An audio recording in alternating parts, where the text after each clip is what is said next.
marchera, elle te conduira, fait référence à la Torah qui le précède lorsqu'il meurt. Quand tu te coucheras, elle te gardera, fait référence à l'intervalle où le corps repose dans la tombe, car à ce moment-là, le corps est jugé et condamné et la Torah agit pour sa défense.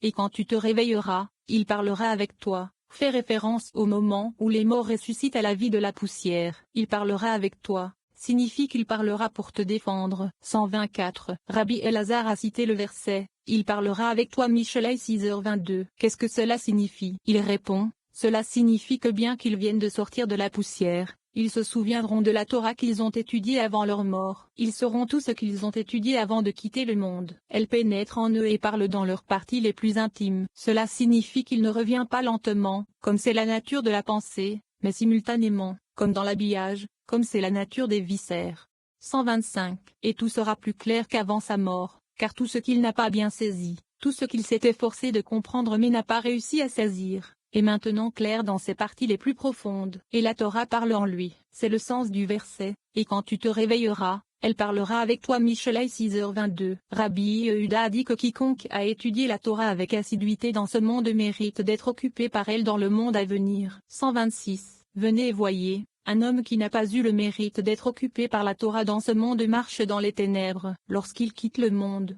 il est placé dans le lieu le plus bas de Genon, où personne n'a pitié de lui, un lieu décrit comme une fosse horrible, une argile gluante, comme il est écrit, il m'a fait sortir de la fosse horrible, de la glaise, il a posé mes pieds sur un rocher, il a fixé mes pattes. Élim 40. 3.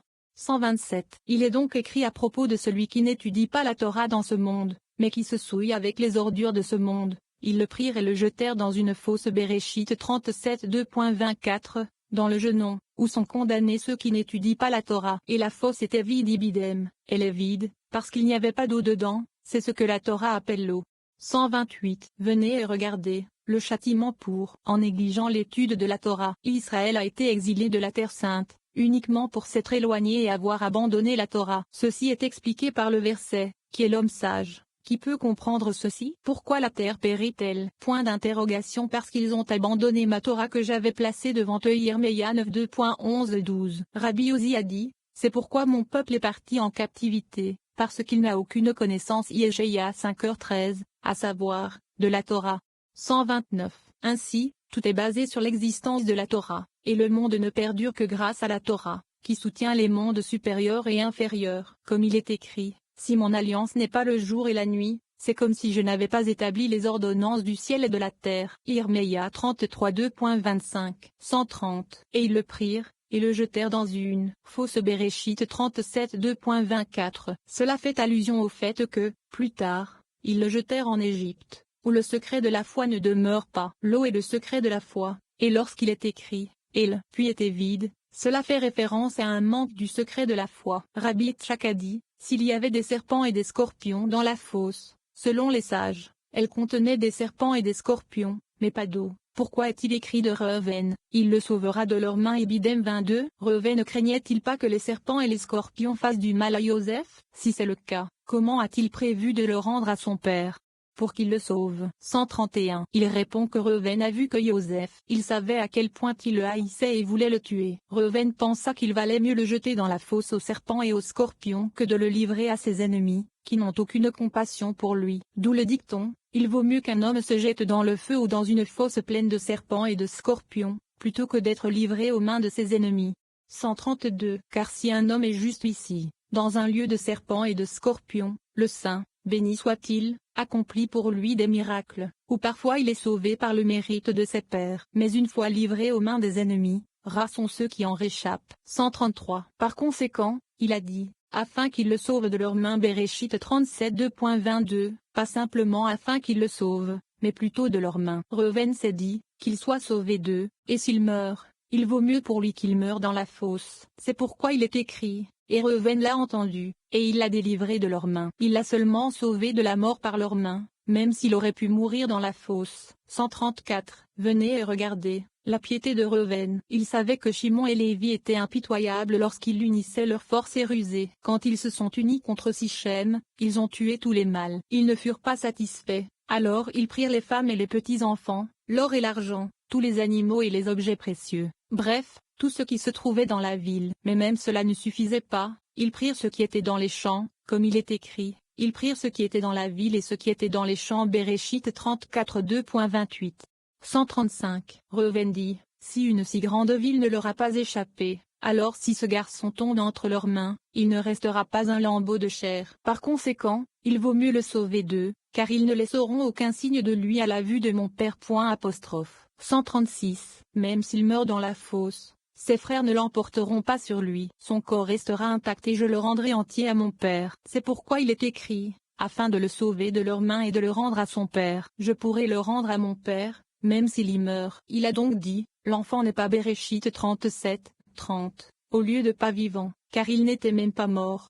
137. Venez et regardez ce que Reuven a fait. Il s'est sagement joint à eux et a dit, ne le tuons pas. Béréchit 37 2.21, au lieu de ne lui ôter pas la vie, car il n'était pas là lorsqu'Ioseph a été vendu. Ils ont ensuite assisté chacun à leur père pendant une journée. Lorsque ce fut le jour de Reuven, il ne voulut pas qu'Ioseph périsse. Il est donc écrit, Reuven retourna dans le puits, et voici que Ioseph n'était pas dans le puits, pas même mort, et il déchira ses vêtements. Aussitôt, il retourna vers ses frères, et dit, l'enfant n'est pas. 138. Même Reuven n'a pas été informé de la vente de Ioseph. Il a déjà été expliqué que la Shechina était partenaire dans le vœu de ne pas révéler la vente de Ioseph. Par conséquent, Reuven n'en a pas eu connaissance, et cela ne lui a été révélé que lorsqu'Ioseph s'est fait connaître à ses frères.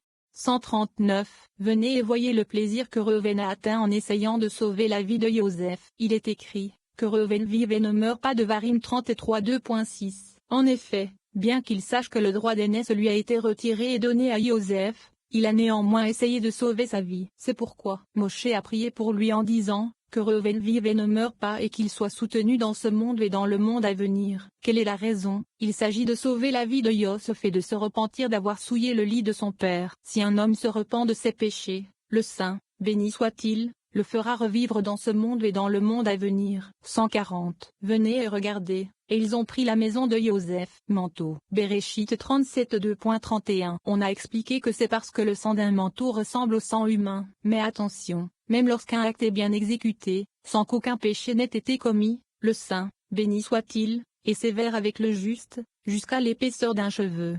141. Yaakov a bien fait de tuer une chèvre pour son père. Cependant, en offrant un bouc, qui vient du côté du jugement sévère, il a affaibli l'aspect du jugement strict de son père, puisqu'il est de son aspect. Comme Yitzhak aussi perd au jugement sévère. Et bien que le jugement se soit porté sur le bouc, Yaakov a été puni parce que ses fils ont apporté son sang devant lui. 142. Il est écrit de Yaakov, et elle mit les peaux des chevreaux sur ses mains, et sur la partie lisse de son cou. Béréchit 27 2.16. C'est pourquoi il est dit de ses fils, et ils ont trempé le manteau dans le sang. Béréchit 37 2.31. C'était une mesure pour une mesure, puisqu'il a causé que Yitzhak a beaucoup tremblé. Ibidem 33. Ses fils l'ont fait trembler quand ils ont dit, sache maintenant si c'est le manteau de ton fils ou pas. Ibidem 32. Ibidem 32. 143. Rabbi Shia dit qu'il est écrit à son sujet, Yaakov, es-tu mon fils Ésav ou non? Béréchit 27 2.21. Et en s'adressant à lui, ils ont dit, est-ce le manteau de ton fils ou non? Béréchit 37 2.32. Ceci est dû au fait que le Saint, béni soit-il,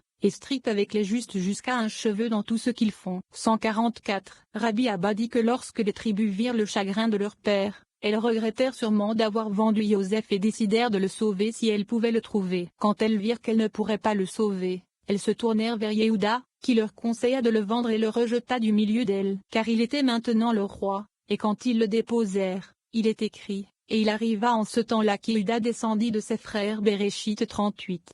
14. Sion et Jérusalem. Ici, Rabbi Yehuda discute de la création de la structure universelle qui est issue de Sion, le point central de la foi et de la perfection. Bien que Sion et Jérusalem ne fassent qu'un, ils représentent les deux degrés de jugement et de miséricorde. Grâce à Bina, qui correspond à la compréhension, les attributs de la miséricorde et du jugement sont mélangés et réconciliés dans le monde. La pertinence de ce passage tout au long de la vie, nos actions perturbent et désalignent les forces suprêmes qui incarnent les attributs du jugement et de la miséricorde. Cela se produit à la fois à un niveau personnel et universel, en fonction des actions individuelles et collectives de l'humanité. Par conséquent, le jugement peut se substituer à la miséricorde. Le monde peut sembler particulièrement dur et jugeant à notre égard. En réaction, Nous pouvons nous retrouver à réagir de manière excessive à des situations où nous aurions normalement réagi avec retenue et patience. Il est vital d'équilibrer ces deux attributs dans notre comportement. Un exemple de jugement et de miséricorde est illustré par la situation parent-enfant suivante. Un enfant se comporte terriblement mal. Le parent est extrêmement contrarié et donne immédiatement une fessée à l'enfant. Le parent a réagi à la situation, et l'acte de jugement était enraciné dans une frustration égoïste. L'enfant peut essayer de changer son comportement,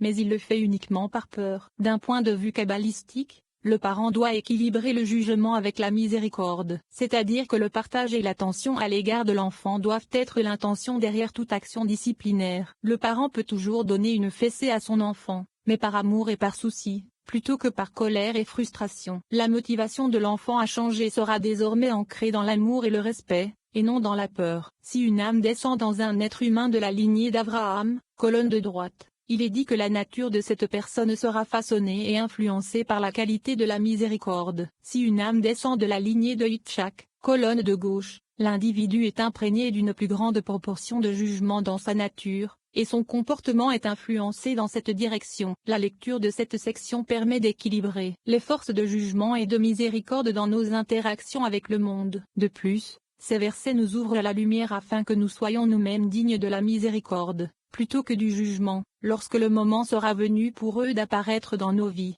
145. Rabbi Yehuda a cité le verset, Hachem aussi a tonné dans les cieux, et le plus haut a donné sa voix, grêle et charbon ardent. Tehillim 18h14. Venez et voyez, lorsque le Saint, béni soit-il, a créé l'univers, c'est-à-dire, lorsque le Saint, béni soit-il, a créé la Nukva, appelée monde. Il a fait 7 piliers pour elle en l'illuminant avec les 7 séphirotes, Z, Gvura, Tiferet, Netza, Od, Yesod, et Malkout de Zahir Ampin. Tous sont soutenus par un seul pilier, nomme Yesod Zahir Ampin. Dans le verset, la sagesse a construit sa maison, elle a taillé ses 7 piliers Mishlei 9, il a été expliqué qu'ils reposent tous sur un seul grade appelé Yesod Zahir Ampin, le juste est un fondement éternel Mishlei 10h25. 146. Lorsque l'univers fut créé, il sortit du point qui comprenait, avec ses améliorations, le point au milieu du monde, qui est Sion, le Yesod intérieur de la Nukva. Comme il est écrit, un psaume d'Asaph, le puissant, Elohim Hashem, a parlé et appelé la terre depuis le lever du soleil jusqu'à son coucher. Tehillim 50. D'où a-t-il parlé? De Sion, comme il est écrit, de Sion, la perfection de la beauté, Elohim a resplendi. Tehillim 52.2. Le lieu qui construit la foi à la perfection. Sion est la force, le secret de l'illumination de Shoma, et le point du monde entier, c'est le secret de la lumière de Tchassadim, sur lequel le monde a été construit par la Shoma lui, et où il est nourri, par la lumière de Tchassadim lui. 147. Venez et regardez, après avoir déclaré, Hachem aussi tonna dans les cieux. Tehillim 18h14. Pourquoi ajouter, et le Très-Haut donna sa voix, qui est redondante? Réponse du Rabbi Yehuda. Voici le secret de la foi que j'ai mentionné. Car Tion construit et embellit le monde, et le monde est nourri par Tion à partir de ces deux aspects, à savoir Shoma et Chassadim. Ceci est similaire aux deux grades qui ne font qu'un, à savoir Tion et Jérusalem, le premier du jugement et le second de la miséricorde, et les deux sont un. Le jugement est émis de l'un, et la miséricorde est émise de l'autre. 148. De haut en bas, référence à la Séphira de Bina. Une voix résonne, c'est la colonne centrale réconciliatrice de Bina. Lorsqu'elle est entendue, lorsqu'elle réconcilie le Nukva, et les lumières de droite et de gauche sont entendues, les jugements sortent du Nukva et les chemins du jugement et de la miséricorde peuvent être vus comme divergents. Hachem a aussi tonné dans les cieux, fait référence au tribunal de la miséricorde. Et bien que le plus haut,